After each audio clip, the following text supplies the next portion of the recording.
Hello friends, welcome to part 2 and guys અહીંયા આવ્યા છે વિશાલભાઈ ન્યૂ યરની ગ્રીટિંગ્સ આપવા માટે. સો યુ વર લાઈક હાય, કેમ છો, કેમ નહીં, વાતો કરી અમે લોકોએ બહુ બધી. એન્ડ દેન અમે લોકો નીકળી ગયા અમારા મામાના ઘરે જવા માટે. યસ ગાઈઝ, મામાના ઘરે જઈને એમની સાથે ફટાકડા ફોડવાની મજા જ કંઈક અલગ છે. અને તમે પૂર્વાના ફેસ પર મજા જોઈ જ શકો છો, કે હું તો ફટાકડા ફોડતી નથી. એન્ડ પૂર્વા અને મામ એકદમ ડેરિંગ ફટાકડા શાંતિથી ફોડી રહ્યા છે. એ લોકો બિલકુલ બ્રેક લેતા જ નહોતા, ફોડતા હતા. અને પૂર્વા મને હાથે કંઈ ચીડાવે છે કે like I don't care and all. And મામાએ પણ ફટાકડા ફોડ્યા આજે. તો પછી મામ એકદમ ખતરો કે ખિલાડી બનતા હતા. પણ ગાઈઝ મને બહુ બીક લાગે છે. મેં ટ્રાય કર્યું કે હું ફટાકડા ફોડું વધારે, પણ મારાથી એક જ ફોડાયો ને એ બી મિર્ચી બહુ હતો. પછી મેં કીધું કે મારે નહીં ફોડવા, આઈ ડોન્ટ લાઈક ફટાકાસ, દેટ્સ વાય. એન્ડ પછી પૂર્વાએ સ્કાય શોટ ફોડ્યો. એન્ડ આ એટલો દમદાર નહોતો, આ થોડું નાનું હતું, આમ લાઈક ફુસ્કી ટાઈપ.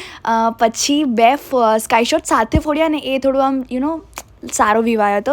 એન્ડ દેન મામી અને હિમાંશી દીદી સાથે તારામંડળ કરતા હતા બેસીને. એન્ડ રીવા જોતી હતી એમને. સો yes guys, this was our new year. તો મળી દિવસ નવશોવા ત્યાં સુધી જય અંબે.